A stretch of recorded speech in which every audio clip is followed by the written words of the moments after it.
The first thing Adrian Blackwood ever heard me say was not my name. Not hello, not even an apology, though God knows I had spent most of my life giving those away for free. It was a whisper so small I almost didn't recognize it as mine. My ex called me fat. The Sterling room was full that night, glowing gold from the chandeliers and humming with the soft arrogance of people who had never checked a bank account before ordering dinner. Outside, late October rain slid down the tall windows in silver veins, turning downtown Chicago into a blur of headlights, wet pavement, and expensive shadows. Inside, every glass shined. Every fork was polished. Every woman at table 6 looked like she had stepped out of a magazine, and every man laughed like the city owed him something. I moved between them in a black server dress, low heels, and a smile I had practiced in the bathroom mirror until it looked almost real. My name was Claire Bennett. I was 26 years old, 5'6", and I knew exactly how much space my body took up in a room because Ryan Cole had spent 11 months teaching me to hate every inch of it. He used to say it gently at first, like concern. Maybe skip dessert, Claire. That dress used to fit better, didn't it? Are you really hungry? Or just bored? Then, after I started believing him, he got crueler. No one with options chooses a girl your size. The worst part was not that he said it. The worst part was that, eventually, I heard his voice even when he wasn't there. I heard it when I buttoned my coat. I heard it when I passed reflective windows. I heard it when staff meal came out, and I pretended coffee was enough. That night, I was assigned to the VIP section, which meant better tips and worse fear. Table 12 belonged to Adrian Blackwood. Everyone knew his name, even people who pretended they didn't. He owned restaurants, hotels, shipping companies, private security firms, and half the rumors whispered after midnight. He was 34, maybe 35, with dark blonde hair combed back from a face too calm to be kind. His suit was black, his watch quiet, his eyes a pale gray that made people lower their voices before they understood why.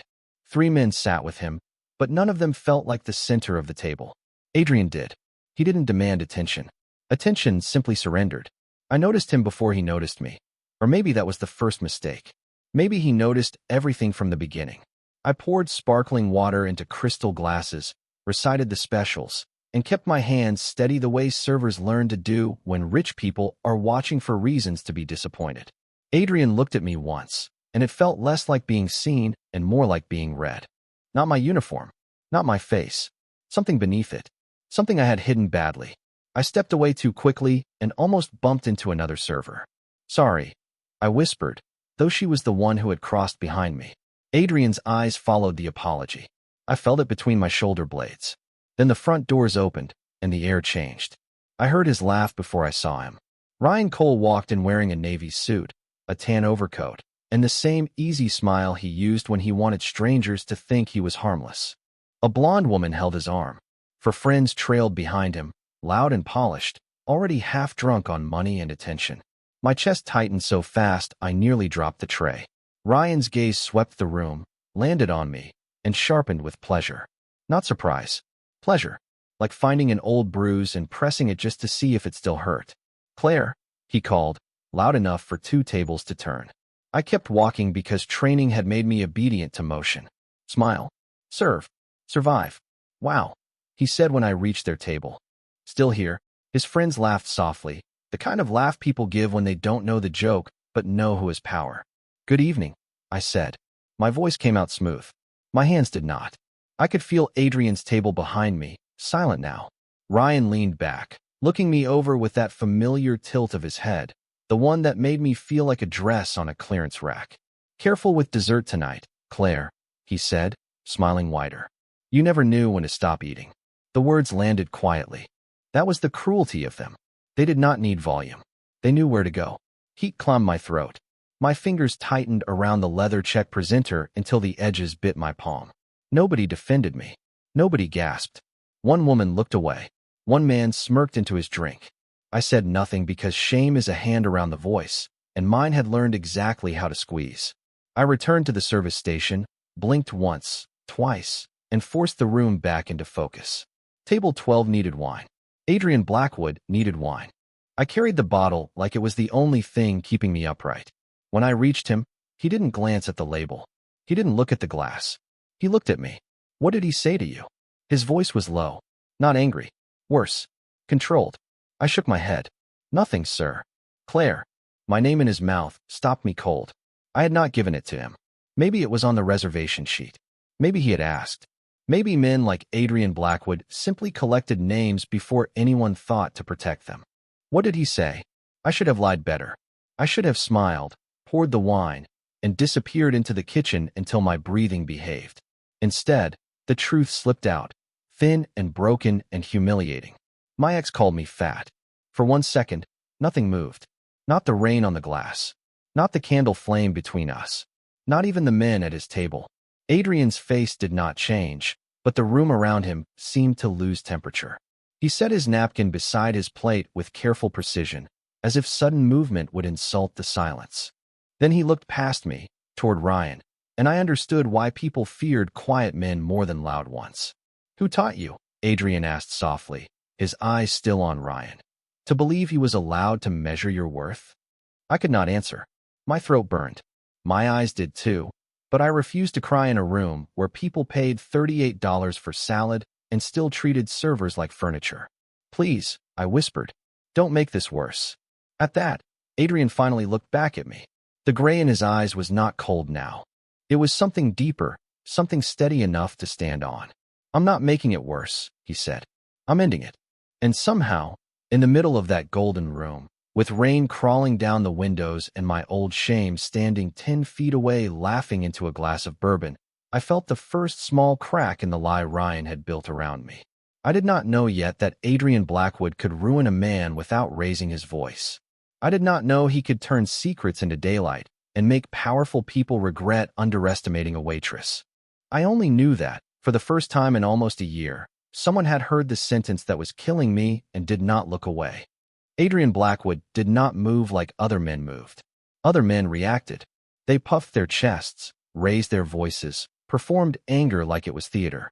Adrian only turned his head, and somehow that felt louder than shouting.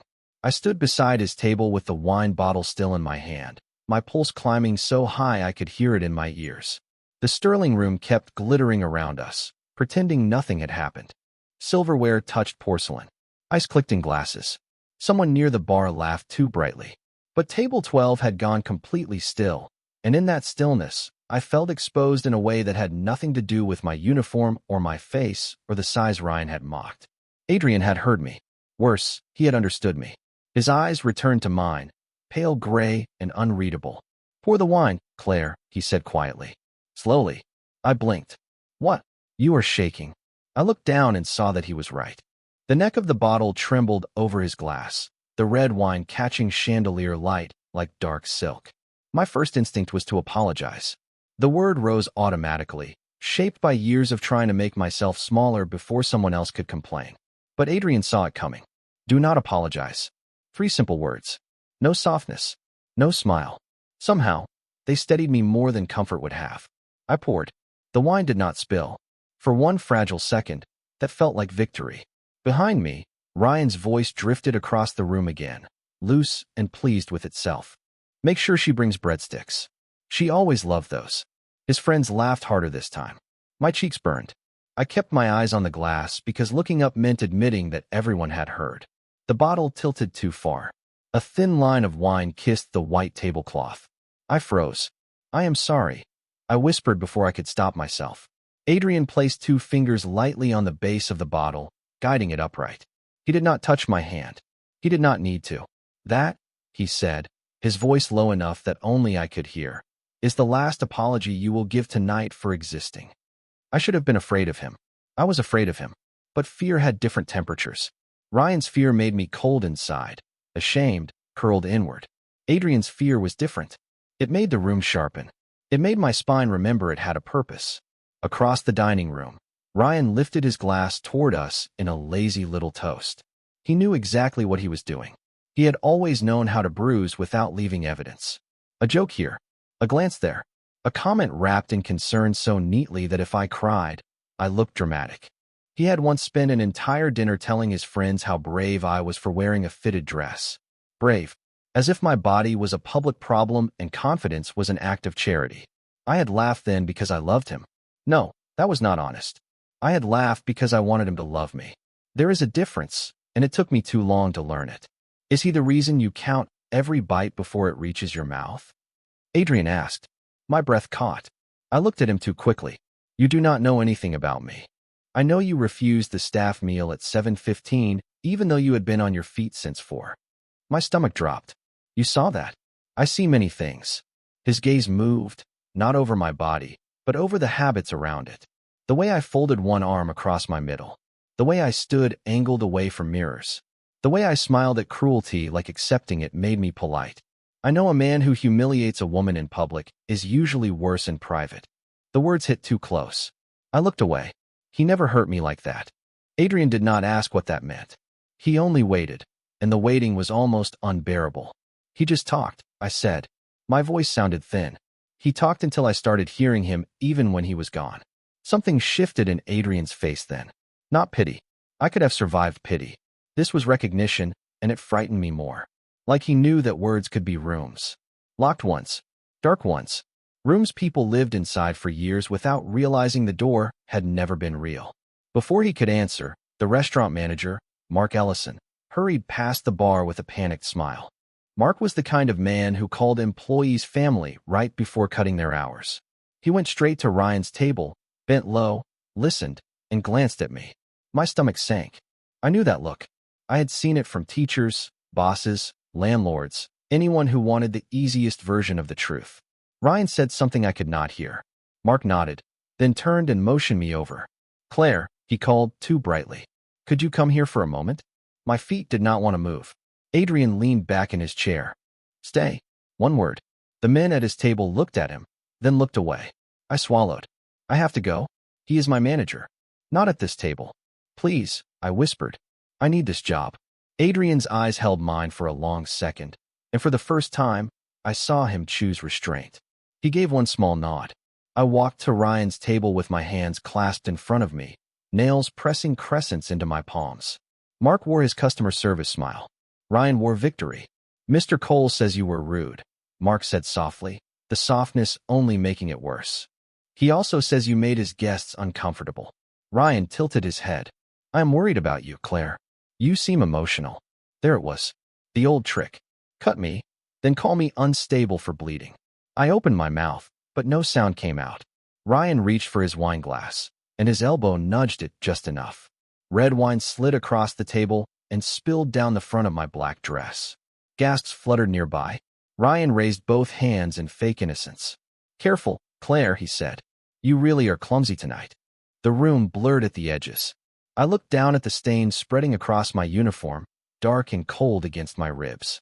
For half a second, I was back in every dinner where I had swallowed humiliation because love was supposed to be patient, because good women did not make scenes, because maybe if I stayed quiet enough, someone would finally decide I was easy to love. Then a chair moved behind me. Not scraped. Moved. Controlled. Final. The entire restaurant seemed to feel it before I turned. Adrian Blackwood was standing. He buttoned his suit jacket with calm, precise hands and looked at Ryan as if he had just become a matter of business. Mr. Cole, he said, his voice carrying through the sterling room without rising. You have had her attention long enough. Ryan's smile faltered, just a little. It was the smallest crack, but I saw it. And for the first time that night, shame did not belong to me. Ryan Cole had always been handsome in the way polished things are handsome, all shine and no warmth. The kind of man who checked his reflection in restaurant windows and called it confidence. But when Adrian Blackwood said his name, the shine thinned. I saw it happen across his face. One small blink. One careful swallow. 1 second where the room stopped belonging to him. I am sorry, Ryan said, forcing a laugh as he dabbed his fingers with a napkin. Do we know each other? Adrian walked toward us with the unhurried calm of a man who had never needed to rush toward anything in his life. The guests around him grew quieter as he passed. Not silent all at once. That would have been too dramatic. It happened in layers. A fork paused against a plate. A conversation died mid-sentence. A woman at the bar lowered her phone. Even the piano seemed softer, though maybe that was my heart beating too loud to let the music through. Mark, my manager, took half a step backward before he seemed to remember he was supposed to be in charge. Mr. Blackwood, I apologize for any disturbance. We can handle this internally. Adrian did not look at him. No, you cannot. For words. Clean.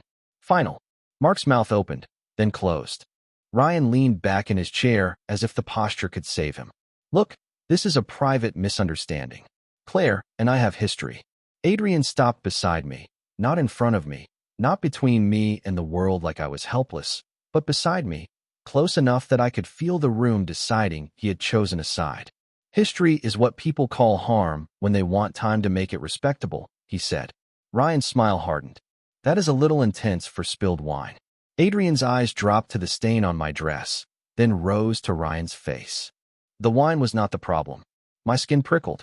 I wanted to disappear, but another part of me, a quieter part one had buried under months of shame, wanted to stay.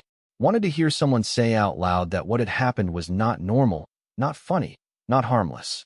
Ryan spread his hands. Claire is sensitive. She always has been. You have to be careful with her. She takes things personally. There it was again. The soft cage. The polite little label that made my pain sound like a personality flaw. I felt my body preparing to accept it. Smile. Shrug. Make him comfortable. Make everyone comfortable.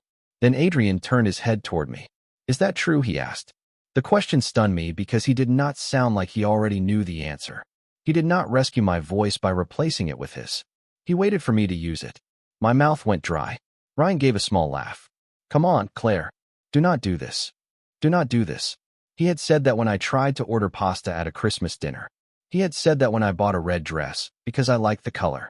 He had said that when I told him his jokes hurt me. Do not do this meant do not embarrass me by admitting what I did. My fingers curled around the damp fabric of my uniform. The wine was cold against my skin. My voice was colder. No, I said. It was barely above a whisper, but it was mine. It is not true. Ryan's jaw tightened. For a heartbeat, I thought he might laugh again. Instead, he looked around, measuring the room, realizing too many people were listening now. Adrian looked at Mark. Get her a coat from the staff room. Then bring your incident report forms. Mark blinked. Incident report. A customer intentionally humiliated an employee, caused a spill, and your first instinct was to blame her. I assume a restaurant charging $60 for chicken has paperwork for that. A nervous breath moved through the room. Almost laughter, but not quite brave enough. Mark flushed red and hurried away. Ryan leaned forward, his voice dropping. You have no idea who you are involving yourself with. Adrian's expression did not change. I was about to say the same to you. The way he said it made Ryan go still. Not frightened exactly. Not yet. But aware. Deeply, suddenly aware. One of Adrian's men, a silver-haired man with kind eyes and the posture of a retired Marine, appeared at his shoulder. Adrian did not look away from Ryan. Daniel, he said, find out where Mr. Cole works, who signs his checks, and why he is so comfortable using my name in rooms where he thinks I will not hear about it. Ryan's face lost color. That is ridiculous. Adrian finally smiled, but there was no warmth in it. Most men say that right before the truth becomes inconvenient. I turned to him, my breath catching. Using your name? Adrian's eyes softened by a fraction when they met mine. That is a conversation for somewhere you are not being stared at. Only then did I realize how many faces had turned toward us. Pity, curiosity, satisfaction. All of it pressed against my skin. I hated it. I hated Ryan for making my hurt public. I hated myself for caring. Mark returned with my black wool coat and the forms, hands shaking slightly. I took the coat, but Adrian reached for the paperwork before Mark could decide what version of the story he wanted to protect. Claire will fill this out after she changes, Adrian said. She will be paid for the rest of her shift. Mark nodded too fast. Of course. And she will not serve that table again. Of course. Ryan stood abruptly, his chair bumping the floor behind him. No one touched him. No one threatened him. Still, he looked cornered by something invisible. Maybe consequence. Maybe the loss of a room that had been laughing with him 10 minutes earlier. His girlfriend looked down at her lap. His friends suddenly found their glasses fascinating. Ryan turned to me, his voice tight. This is who you are now? Hiding behind dangerous men. The old Claire would have flinched. The old Claire would have explained. The old Claire would have begged him not to be mad. I pulled the coat around my shoulders and felt its weight settle over me like permission. No, I said, looking straight at him. This is who I was before you convinced me to shrink. For the first time since I had known him, Ryan had nothing to say. Adrian did not praise me. He did not touch me. He only stood beside me as the silence changed shape around us. And in that silence, I understood something small and terrifying and beautiful. My voice had not disappeared. It had only been waiting for one safe moment to come back. I changed in the employee bathroom because I could not bear the staff room, not with everyone pretending not to listen from the other side of the lockers. The black wool coat hung on the door hook. Adrian's coat. I knew it was his because it smelled faintly of cedar, rain, and expensive soap, and because no one else in that restaurant owned anything that quiet and perfect. My spare uniform was wrinkled from my tote bag, but at least it was dry. I stood under the harsh fluorescent light and stared at myself in the mirror, waiting for the old voice to arrive. It did. Look at you. Making a scene. Ruining everything. Always too much. Too emotional. Too needy. Too heavy. I gripped the sink until my knuckles paled. The mirror showed a woman with damp eyes. Brown hair coming loose from its clip, lipstick faded from a 10-hour shift, and shoulders still curved inward from years of trying not to take up space. But beneath the shame, something else was there now. Small. Unsteady. Alive. I had said no. I had looked at Ryan Cole and said no. Maybe that should not have felt like a miracle, but it did. When I came out, the hallway behind the kitchen was almost empty. The usual chaos of servers and bussers had gone quiet, like the whole building was holding its breath. Mark stood near the office door, pretending to review the incident report while avoiding my eyes. Daniel, Adrian's silver-haired associate, waited several feet away with his hands folded in front of him, polite as a church usher and twice as intimidating. "Miss Bennett," he said, not unkindly. "Mr. Blackwood asked whether you would allow him 5 minutes." Allow. The word stopped me. Not requested. Not demanded. Asked whether I would allow. I had spent so long around men who treated permission like a decorative detail that the sentence felt almost unreal. "Where is he?" I asked. Daniel nodded toward the private corridor leading to the back entrance, the one guests never saw. Outside, the rain had softened to a mist by then, turning the alley behind the Sterling room into a narrow tunnel of wet brick, steam, and city noise. A black SUV idled near the curb, headlights dimmed. Adrian stood beneath the small awning, one hand in his coat pocket, phone pressed to his ear. He had not taken another coat for himself. Rain dotted the shoulders of his suit, but he seemed untouched by the cold. When he saw me, he ended the call without finishing his sentence. "Claire." My name sounded different outside. Less like an order. More like something placed carefully in the dark. I held out his coat. "You should take this back." He looked at it, then at me. "Are you warm?" "That is not the point. It is the only point I care about at this moment." I hated that my throat tightened. Kindness should have been easy to accept. It was not. Not when it came from a man whose name made rooms go quiet. Not when it came after humiliation. Not when some fragile part of me wanted to lean toward it too much. "Why are you doing this?" I asked. Adrian studied me. His face was calm, but his eyes had the weight of weather moving in. "Because he was not only cruel to you. You said he used your name." "He did."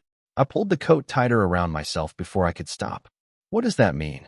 Adrian glanced toward the alley entrance, where passing headlights slid silver across the wet pavement. "Ryan Cole works as a financial consultant for a development firm that has been making promises in neighborhoods where my businesses operate. He has been telling women, small vendors, and former employees that he is protected by me." My stomach turned slowly. Protected how? Enough to silence complaints. Enough to make people afraid to challenge him. Enough to make my reputation useful to a coward. The word coward landed softly, but it hit harder than shouting. "So this is not about me." Adrian's gaze returned to mine. "It became about you the moment I saw you flinch before he spoke." I looked down at the cracked pavement. Water gathered in shallow dips, reflecting the gold kitchen light behind us. "You do not know what he was like." "Tell me." 2 words. No pressure. No command. That was the worst part. I could have walked away, and I believed he would have let me. The choice made the truth harder to hide. "He did not start mean," I said. "That is what makes it embarrassing. At first, he was charming. He remembered my coffee order. He walked me to my car after late shifts. He told me I was beautiful like he was doing me a favor, and I was lonely enough to be grateful." My laugh came out small and bitter. Then he started correcting me. My clothes. My laugh. What I ate. How I stood in pictures. He said he only wanted me to be my best self. By the end, my best self was apparently silent, hungry, and thankful that anyone wanted me. Adrian did not interrupt. He listened so completely that the city seemed to fade around us. When I left him, he said no one else would want the work of loving me. Those were his exact words. The work of loving me. My voice cracked, and I hated it. I believed him. Adrian's jaw tightened, but his voice stayed even. He lied. You say that like it is simple. Truth often is. Healing is not. I looked up, startled by the gentleness hidden inside the sentence. For a moment, he did not look like a dangerous man. He looked like someone who had learned the cost of broken things by breaking parts of himself. Then his phone buzzed. He glanced at the screen, and the softness vanished behind something colder. Daniel found the first thread, he said. There are complaints. More than one. Women he pressured, employees he threatened, clients he deceived. He hid behind borrowed power because he had none of his own. Fear moved through me. Not for Ryan. For what came next. What are you going to do? Adrian slipped the phone into his pocket. Nothing you do not choose to know. That is not an answer. It is the safest one I have. I shook my head. Do not turn my pain into your war. He went very still. The alley filled with the soft hiss of rain through the awning. I expected anger. Men like him did not like being challenged. Men like Ryan had taught me that disagreement was the first step toward punishment. But Adrian only looked at me, long and quiet, as if my words had struck somewhere he had forgotten was human. You are right, he said. I blinked. What? You are right, he repeated. Your pain is not my weapon. Your life is not my territory. And your voice is not something I get to borrow because I am angry. I could not speak. The apology I expected never came, because he did not make the moment about his guilt. He simply stepped back, giving me more space than the alley had offered before. I will expose what he has done because it is already harming others, he said. But you decide what part of your story belongs to anyone else, including me. The old voice inside me did not know what to do with that. It knew insults. It knew control. It knew affection with conditions attached. It did not know what to do with power that stepped back. Adrian opened the rear door of the SUV, not touching me, not guiding me, only offering shelter from the rain. I can have Daniel drive you home, he said, or call you a cab, or walk away if that is what you want. I looked at the open door, then at the wet street beyond it, then back at the man who could have commanded the whole city and instead was waiting for one waitress to choose. My voice trembled, but it did not disappear. I want to go home. Adrian nodded once. Then home is where you go. And as Daniel pulled the SUV to the curb, I realized the night had not ended with a rescue.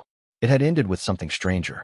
A dangerous man had handed me back the one thing Ryan had taken first. A choice. By the time Daniel dropped me outside my apartment building in Logan Square, the rain had turned the sidewalks into black glass. My building was 3 stories of old brick, crooked stairs, and radiators that knocked like impatient ghosts whenever the heat came on.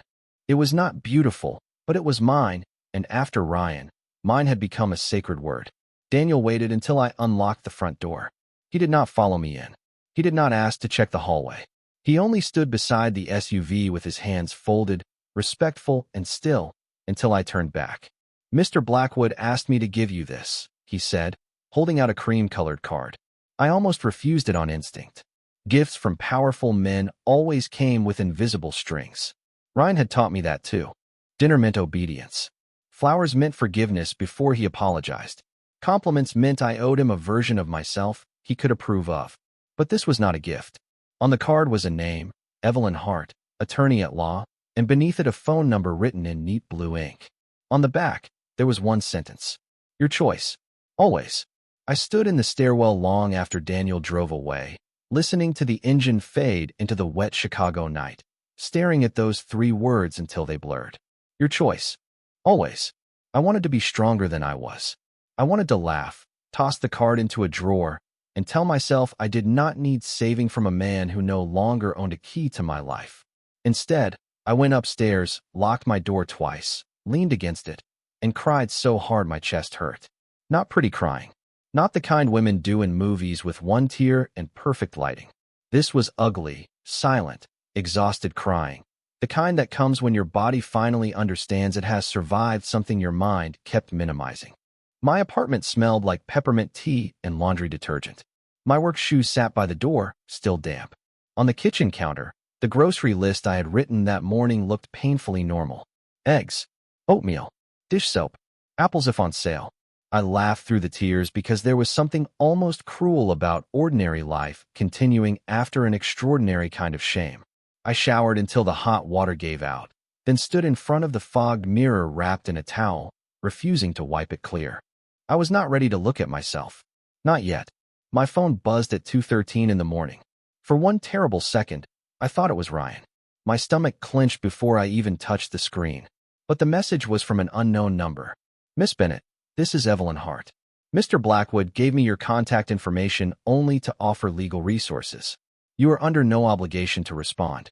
If Ryan Cole contacts you, threatens your employment, or attempts to intimidate you, save everything. I work for you only if you choose it.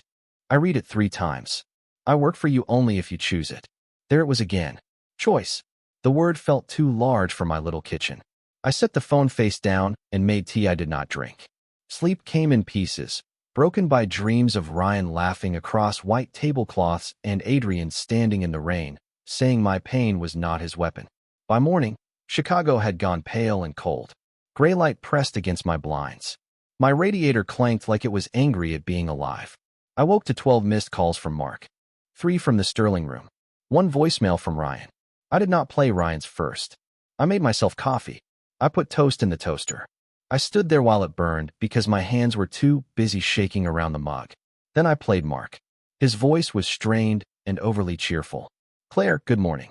Listen, we had an unusual situation last night, and ownership wants to make sure you are feeling supported. You are absolutely not in trouble. In fact, please take today off with pay.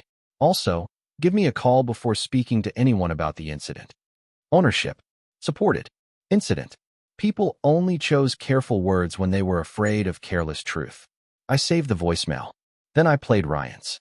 At first, there was only breathing. Then his voice, lower than usual, stripped of charm. Claire, you need to call me. Whatever you think happened last night, you are confused. Blackwood is not a good man. You do not want to get involved with him. You know how this makes you look, right? Bitter. Desperate. Like you planned some public revenge because I moved on. I closed my eyes. There it was. The hook under the bait. Shame me back into silence. Make me responsible for his behavior. Make my pain look like strategy. His voice sharpened.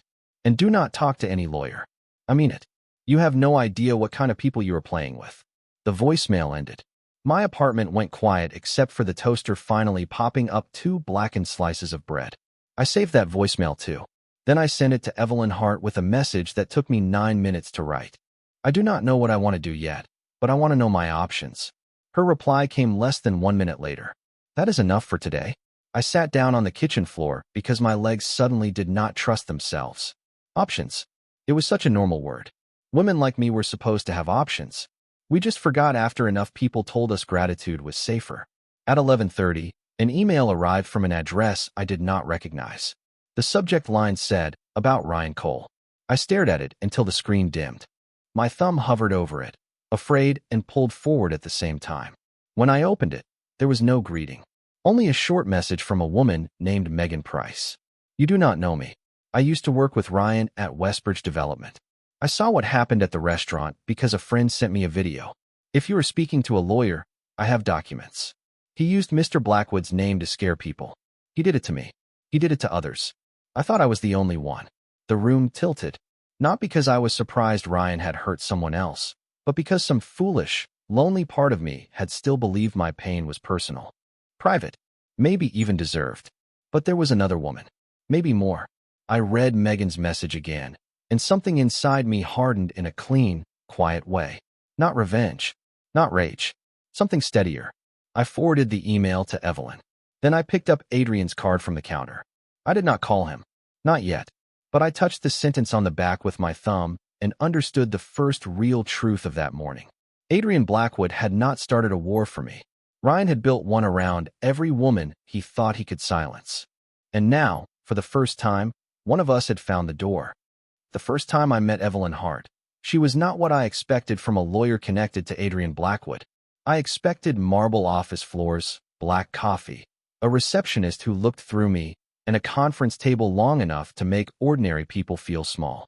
Instead, her office sat above a bookstore in Lincoln Park, with rain-streaked windows, two mismatched lamps, and shelves crowded with case files, framed degrees, and photographs of women standing beside her with tired smiles and new beginnings. Evelyn herself was in her early 40s, with auburn hair pulled into a low bun and reading glasses perched on her head like she had forgotten they were there. She wore a navy blazer, flat shoes, and the expression of someone who had seen too many people apologize for being hurt. "Claire," she said, standing when I entered. "Thank you for coming in. Not Miss Bennett. Not sweetheart. Not honey. Claire. Just my name, clean and equal." Megan Price was already there, sitting on the edge of a green velvet chair with both hands wrapped around a paper cup of tea. She was smaller than I imagined from her email, with pale skin, dark curls, and the careful stillness of someone used to measuring every word before releasing it. When our eyes met, she gave me a smile that almost broke before it formed. "I am sorry," she said. "I did not know who else to contact." I sat across from her, my coat still buttoned even though the room was warm. "You do not have to apologize." The words felt strange coming from me. Stranger still, I meant them. Evelyn closed the door and placed a folder on the desk between us. "Before we begin, I need both of you to understand something. You control what you share. You control how far this goes. My job is to explain options, preserve evidence, and protect you from retaliation. No one in this room is here to pressure you." My throat tightened. Maybe because I believed her. Maybe because part of me was exhausted from being suspicious of every kindness. Megan opened her folder first. Printed emails, screenshots, bank statements, meeting notes with Ryan's name attached to Westbridge Development, a company I had heard mentioned in restaurant conversations, but never cared enough to remember. "He told me he could make my career disappear," Megan said quietly. "When I reported a senior partner for falsifying tenant relocation forms, Ryan said the complaint would get buried. He said powerful people wanted the project finished. He said Adrian Blackwood had already approved it." Evelyn's eyes sharpened, but her voice stayed calm. "Did he put that in writing?" Megan nodded and slid over 3 pages. My stomach turned as I recognized Ryan's style immediately. Friendly at the top, threat underneath. The same polished cruelty. The same talent for making fear sound like advice. Evelyn read without reacting, which somehow made the room feel safer. "This is useful," she said. "Very useful." Megan looked at me. "I saw the video from the restaurant. I watched him do that to you, and I thought, if he can still smile like that in public, maybe none of us imagined it." The words reached into me and opened something I had nailed shut. I had spent months believing Ryan had damaged me in a private language only I understood. But here it was, spoken by another woman in another room. The same pattern wearing different clothes. "You did not imagine it," I said. My voice shook, but it held. "Neither did you." Evelyn set the papers down. "There are 3 separate issues now. Workplace intimidation, possible fraud tied to Westbridge, and misuse of Adrian Blackwood's name to silence complaints." I looked at her too quickly. "What happens if his name is involved?" "That depends on what he chooses to do." As if summoned by the sentence, there was a knock at the door. Evelyn did not seem surprised. Megan went still. I knew before the door opened. Adrian Blackwood stepped inside wearing a charcoal overcoat darkened at the shoulders by rain, Daniel behind him with another folder in hand. The small office changed around him, not because he tried to command it, but because power had a way of announcing itself before a word was spoken. Adrian's gaze found me first. "You agreed to this meeting?" he asked. Not accusing, confirming. I nodded. I did. Only then did he enter fully. He looked at Megan. "Miss Price, I owe you an apology." Megan blinked as if she had misheard. "You do not even know me. My name was used to frighten you. Whether I allowed it or not, it carried weight. That requires an apology." Silence settled over the room, soft and stunned. Megan looked down at her tea. Her fingers trembled once, then steadied. "Thank you," she whispered. Adrian did not perform kindness. He accepted the words with a small nod and turned to Evelyn. Daniel confirmed Westbridge used 3 shell vendors to move funds out of the relocation budget. Ryan Cole signed off on 2. There are emails connecting him to threats against tenants and employees. Evelyn took the folder Daniel offered. Legally obtained. Adrian's mouth barely moved. Public records, internal whistleblower copies, and one very nervous accountant who prefers sunlight to prison. I stared at him. "You did all of this since last night." His eyes came back to me. No, Westbridge has been on my radar for months. Ryan made the mistake of stepping into the light. There was no bragging in his voice.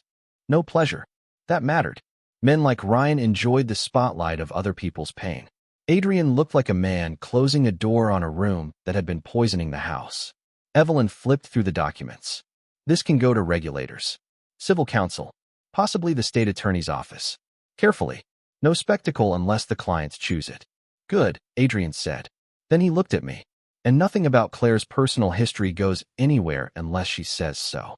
I felt every eye turn toward me, but this time it did not crush me. Evelyn waited. Megan waited. Adrian waited. Nobody took my silence and filled it with their own plan. I looked at the folders, the evidence, the proof that Ryan's world was not strong, only hidden. I thought of him laughing under chandelier light. I thought of his voicemail, telling me I looked bitter and desperate. I thought of all the women who had probably swallowed their own truth because he made silence feel safer than shame. Use what helps other people, I said slowly. Use the voicemail where he tells me not to call a lawyer. Use the restaurant report. Use anything about what he did after. But the things he said when we were together, I swallowed hard. Those are mine for now. Adrian nodded once. Then they stay yours. Something loosened behind my ribs. Not healed.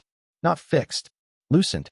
Evelyn began organizing the documents into careful stacks, and Megan exhaled like she had been holding her breath for years. Adrian moved toward the window, looking down at the wet street below. For a moment, the gray light softened the angles of his face, and I saw the cost of restraint in him. He could have ruined Ryan with noise. Instead, he was choosing truth, paperwork, witnesses, daylight. It was not the fire people imagined when they whispered about men like him. It was cleaner than that. More terrifying, too. Because lies can survive anger. They have a much harder time surviving evidence. My phone buzzed on the desk. Ryan again. One message across the screen. You are making a mistake. I looked at it, and for the first time, I did not feel smaller. I felt tired. I felt sad. I felt angry in a way that did not burn me, but warmed my hands. I turned the phone toward Evelyn. Can we save that too? Evelyn smiled faintly. Absolutely. Adrian looked at me then, and something passed between us that I did not have a name for yet. Not possession. Not rescue. Something quieter. Respect, maybe. The beginning of trust. Outside, the rain stopped. Chicago remained gray, wet, and unforgiving, but through the office window, a thin line of sunlight touched the street. It was not much. It was enough. By Friday morning, Ryan Cole's world had begun to collapse in the quietest way possible. No sirens. No shouting. No dramatic scene in a parking lot. Just emails forwarded to the right offices, phone calls unanswered by people who used to pick up on the first ring, meeting invitations disappearing from his calendar, and a statement from Westbridge Development announcing an immediate internal review. I watched it happen from my kitchen table with cold coffee between my hands and my work uniform folded over the back of a chair. The local business blog posted first. Then a neighborhood housing group shared a thread about missing relocation funds. By noon, 3 women besides Megan had contacted Evelyn. By 2, Mark sent another voicemail telling me ownership wanted to offer me a formal apology, back pay for the week, and a meeting to discuss a safer workplace policy. Safer. The word almost made me laugh. People loved safety after witnesses appeared. Before that, they loved quiet. Evelyn called at 3:15. You do not need to respond to anyone today, she said. Papers rustled on her end of the line. Ryan's attorney reached out. He wants a private resolution. I stared at the window above my sink, where pale winter light caught the dust on the glass. What does that mean? It means he is scared. I closed my eyes. I had imagined that sentence would feel good. It did not. It felt heavy. I do not want money from him. Then we do not ask for that. I do not want to sit in a room with him. Then you will not. I do not want him to keep doing this to people. Evelyn's voice softened. Then, that is where we focus. After we hung up, I put on my coat and walked 3 blocks to the little grocery store on Milwaukee Avenue, because ordinary errands felt like proof that I still existed outside the worst thing that had happened to me. The air was sharp enough to sting my nose. Cars hissed over wet pavement. A woman pushed a stroller with one hand and held coffee in the other. Life moved around me, careless and miraculous. In the bakery aisle, I stood in front of a shelf of cookies for almost 5 minutes. Ryan would have had a comment. Ryan always had a comment. Too much sugar. Are you rewarding yourself again? You know those go straight to your hips. My hand hovered. My throat tightened. Then I picked up the package, placed it in my basket, and kept walking. It was not bravery. It was cookies. But sometimes freedom begins in ridiculous places. When I got back to my building, Adrian Blackwood was waiting across the street. Not leaning against the black SUV like a man in a movie. Not trying to look dangerous. Just standing near the curb in a dark overcoat, hands bare despite the cold, his attention fixed on the entrance to my building as if he had been deciding whether to knock and choosing not to. Daniel was nowhere in sight. That made him seem more human and more dangerous at the same time. I stopped on the sidewalk with my grocery bag against my hip. Are you following me? He turned. No, that is what men usually say when they are following someone. A faint shadow of amusement touched his mouth, then vanished. Fair. He reached into his coat and held up an envelope, but did not step closer. Evelyn said you approved the workplace statement. I came to give you a copy of the fund paperwork. What fund? His face changed by almost nothing, which meant the answer mattered. A legal aid fund. For women affected by Westbridge and anyone else Ryan pressured into silence. I felt the grocery bag handles cut into my fingers. You created that today? The structure already existed. I redirected money. Your money? Yes.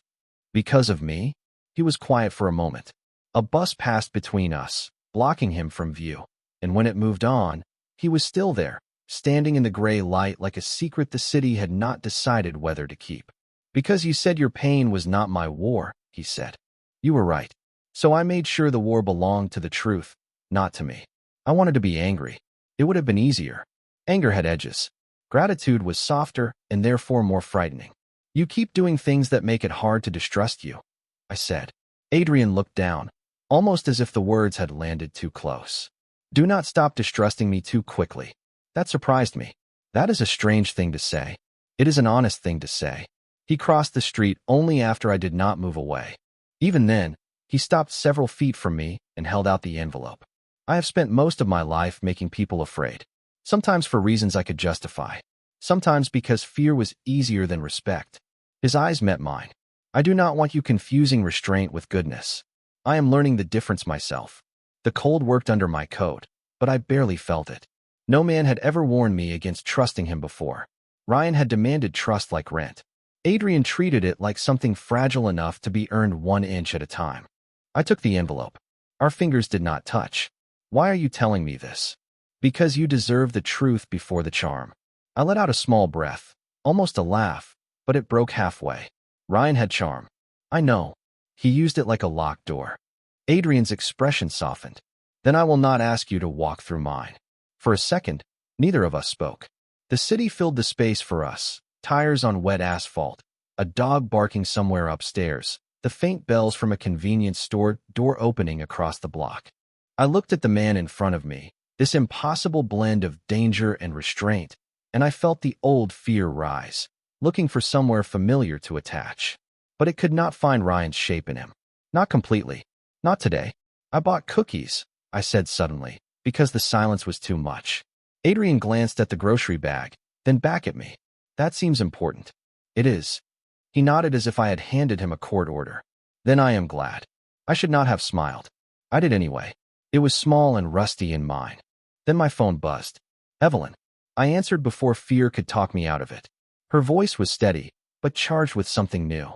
Claire, Ryan is holding a press statement tomorrow at the Sterling Room.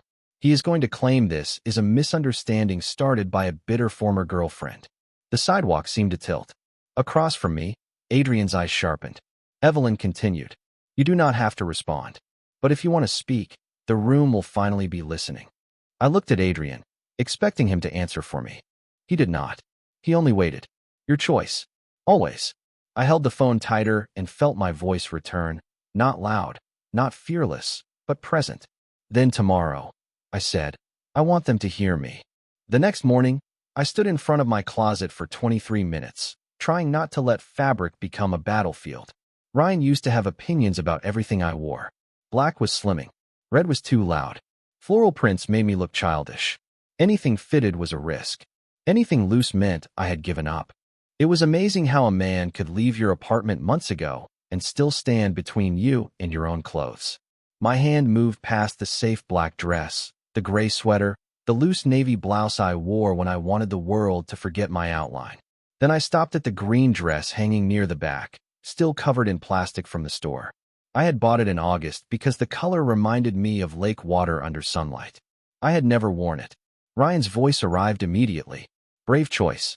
The old Claire would have shut the closet and reached for black. That morning, I unzipped the plastic. The dress was simple, long-sleeved, soft at the waist, falling just below my knees. Not armor. Not a statement. Just mine. I put it on slowly, like entering a room I had once been told was forbidden. Evelyn arrived at my building at 9 with coffee, legal notes, and a calm so solid I wanted to borrow it. She did not tell me I looked beautiful. Somehow, that made it easier when she smiled and said, "You look like yourself." I almost cried again, but I had spent enough of the week dissolving. Today, I wanted to stay whole. We reviewed what I could say, what I did not have to say, what belonged to the investigation, what belonged to the women coming forward, and what belonged only to me. Megan called from her car and told me she would be there if I wanted her. 3 other women sent statements through Evelyn. None of us were alone anymore, which made everything both stronger and more fragile. At 11:15, a black SUV waited outside my building. Daniel stood beside it in a dark coat, holding the rear door open, but Adrian was not inside. I felt a strange little drop in my stomach and hated myself for noticing. Daniel must have seen it, because his expression softened. "Mr. Blackwood is already at the restaurant. He said today should begin with your people, not his presence." My people. I looked at Evelyn, then at the envelope of statements in my hand. That sounds like him. Daniel gave the smallest smile. He is trying. The Sterling room looked different in daylight. Without candlelight and rain turning the windows dramatic, it was just a beautiful restaurant full of nervous staff, polished glass, and fresh flowers pretending not to hear bad news. Cameras had been set near the bar. A few local reporters stood with phones and notepads. Mark hovered by the host's stand, pale and overprepared, nodding at everyone as if nodding could save him. Ryan stood near the center of the dining room in a perfect charcoal suit, his hair styled, his smile warm enough for photographs. He looked rested. That offended me more than it should have. Men like Ryan always looked rested after keeping other people awake. His attorney whispered in his ear. Westbridge executives clustered near the far wall, faces tight. And near the back, half in shadow, stood Adrian Blackwood. He was not at the front, not beside the cameras, not making himself the story. His eyes found mine once. He did not nod. He did not smile. He simply placed one hand over his heart for half a second, so brief I almost imagined it, and then let it fall. I understood. Your choice. Always. Ryan began first. Of course he did. He stepped toward the microphones with the wounded dignity of a man who had practiced sincerity in a mirror. "Thank you all for coming," he said. "There has been a great deal of misinformation spread over the last few days. I want to be very clear. I have always respected women, respected my colleagues, and respected the communities Westbridge serves." The words moved through the room like perfume over spoiled food. Pretty. Useless. A personal disagreement with a former girlfriend has unfortunately been twisted into something much larger, he continued. Claire Bennett and I had a complicated relationship. I wish her well, but bitterness can make people misremember things. My body reacted before my mind did. A familiar shrinking. A familiar cold. Evelyn's hand touched my elbow, light and grounding. "You do not have to," she whispered. I knew that. For the first time, I truly knew it. I did not have to defend my whole life to strangers. I did not have to unpack every private humiliation to prove the public one mattered. I did not have to bleed in front of cameras to be believed. That was why I stepped forward. Not because I had to, because I chose to. The room turned. Ryan's face changed so quickly most people missed it. I did not. I knew every version of his mask. This one said, "Do not embarrass me." This one said, "You will pay for making me look small." This one said, "Please be the woman I trained you to be." I stopped beside the microphones. My hands were cold, but steady. "My name is Claire Bennett," I said. My voice sounded strange through the speakers, clearer than it felt in my chest. I am not here to discuss every private moment of my relationship with Ryan Cole. Some pain does not become public property just because the person who caused it wants to deny it. A reporter lowered her phone slightly, listening. But I will say this. A man can hurt a woman without leaving a mark anyone can photograph.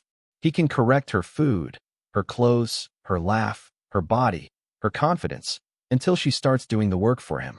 He can call it concern. He can call it honesty. He can call her sensitive when she finally reacts. That does not make it harmless. Ryan shifted behind me. I did not look at him. If I looked, I might remember how afraid I used to be. What happened in this restaurant was not a misunderstanding. It was a pattern becoming visible. And the documents now with my attorney are not about a breakup. They are about threats, intimidation, and people being silenced because they thought nobody powerful would care. My eyes moved across the room, past the reporters, past Mark, past the staff standing in the hallway. They landed on Adrian. He stood still, giving nothing away except his attention. Not ownership, not command. Witness. I was taught to apologize for taking up space, I said, and my voice almost broke, but did not. Today I am done apologizing. Silence followed. Not empty silence. Full silence. The kind that arrives when a lie finally runs out of air. Then Megan stepped forward from the side of the room, holding her folder against her chest. My name is Megan Price, she said. Ryan turned pale. One by one, the doors he had locked began opening. And this time, I was not the woman trapped behind them. I was the woman holding one open for someone else. Megan's voice did not shake the way mine had. It was quiet, almost plain, and that made it more powerful. She stood beside me in the green morning light of the Sterling room, holding her folder like it weighed more than paper. I worked for Westbridge Development for 4 years, she said. I believed we were building housing. I believed we were helping neighborhoods grow. Then I found relocation funds that never reached the families they were meant for. When I asked questions, Ryan Cole told me powerful people had already approved everything. He told me careers disappear every day in Chicago. A camera clicked. Ryan's attorney stepped forward, whispering sharply, but Ryan did not move. His face had gone still in the way guilty people become still when the room stops accepting their performance. Megan opened the folder. I saved the emails. The sentence moved through the restaurant like a match touched to dry paper. Not loud, not violent. I could almost hear every lie Ryan had ever told trying to find somewhere dark to hide. Evelyn took Megan's place at the microphone's next, composed and precise, explaining that documentation had been submitted to the appropriate authorities, that several women and former employees had come forward, that the Sterling Room's own incident report confirmed what had happened in public. She did not embellish. She did not need to. Truth, I learned that morning, does not always roar. Sometimes it arrives in numbered pages, timestamps, voicemails, and women who finally stop calling their fear confusion. Ryan tried once to interrupt. This is absurd, he said, but his voice cracked on the second word. I should have felt triumph. Some bright, clean satisfaction. Instead, I felt something heavier and more human. I looked at him and saw the man who had once held my hand crossing icy sidewalks, the man who had remembered my birthday, the man who had learned my weakest places and chosen to live there with a knife made of comments. I had wanted him to become a monster because monsters are easier to leave. But Ryan was not a monster. He was a man. That was worse. Men could choose. He had chosen. When the reporters began asking questions, Evelyn guided Megan and me away from the microphones. Mark stood near the host's stand with red eyes and a white face. He looked at me as if he wanted forgiveness in the same way bad managers want 5-star reviews, quickly and in writing. Claire, he said, stepping toward me. I am sorry. Truly. We failed you. I believed he meant it. I also believed he would have kept failing me if the cameras had not arrived. Both things could be true. Then stop failing the next woman, I said. He nodded, and for once, I did not stay to make him feel better. Outside, the rain had finally cleared. Chicago looked scrubbed raw, all wet pavement, silver sky, and cold wind coming off the lake. The cameras stayed inside. The questions stayed inside. I stepped onto the sidewalk and breathed air that did not smell like wine, perfume, and panic. Adrian followed a few seconds later, but he stopped several feet behind me. I liked that about him now. The distance, the waiting, the way he had begun to understand that safety was not a cage lined in velvet. You were extraordinary, he said. I looked across the street at a woman walking a golden retriever in a tiny red sweater. For some reason, that almost made me smile. I was terrified. Courage usually is. I turned toward him. in daylight. He looked less like a rumor and more like a man who had not slept enough. There were shadows beneath his eyes. His tie was slightly loose. Rain had dried in faint marks along his coat. Power did not disappear from him, but it no longer seemed like the only thing he was made of. What happens now? I asked. Adrian glanced back through the restaurant windows, where Ryan stood surrounded by attorneys, executives, and the consequences he had spent years postponing. Now the people he harmed decide how far the truth goes. Regulators will do their part. Lawyers will do theirs. Westbridge will learn that stolen money leaves a trail, and Ryan Cole will learn that borrowed fear charges interest. The line should have scared me. It did not. Maybe because there was no hunger in his voice. No pleasure. Only finality. And you? I asked. His eyes returned to mine. I keep my name out of women's mouths unless it is there to protect them. I studied him for a moment. This dangerous man who had entered my life through humiliation and somehow handed me back my own reflection. That sounds almost noble. A faint smile touched his mouth. Do not insult me, Claire. I laughed. A real laugh. Small, surprised, rusty from disuse, but real. Adrian looked at me like the sound had cost him something and given him something at the same time. Then he reached into his coat and took out a small envelope. This is not a gift, he said before I could refuse. It is a receipt. I opened it carefully. Inside was a paid invoice from Evelyn Hart's office, marked covered by the Legal Aid Fund, not by Adrian personally. Beneath it was a handwritten note from Evelyn. No strings. No favors. Just resources. I pressed my thumb against the paper. You listened. I'm trying to make a habit of it. The wind lifted my hair across my face.